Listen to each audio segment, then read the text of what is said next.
We know that the virus has started mutating, and virus is something which can mutate, and that's what history tells us.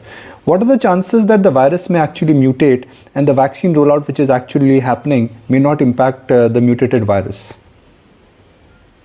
There have been many mutations in this virus as it is traversed across the globe, and most of them are not relevant to the transmission or infection of the virus, and they're just markers in time and space about the changes which have taken place. There have been a few other variants which are of importance. One is the variant in Kent near London, and that is important because that has clearly increasing evidence has shown that it's increased transmission, though not severity of the disease. And similarly, one in South Africa.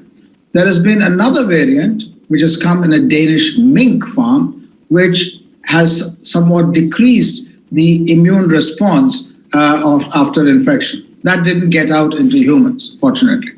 Now, what these means is that when there's increased transmission, for example, that if this grows in the population as it is, then it will infect a far larger number of people, and therefore vaccination programs have to be ramped up. This particular strain is not vaccine recalcitrant. Vaccines are effective against this.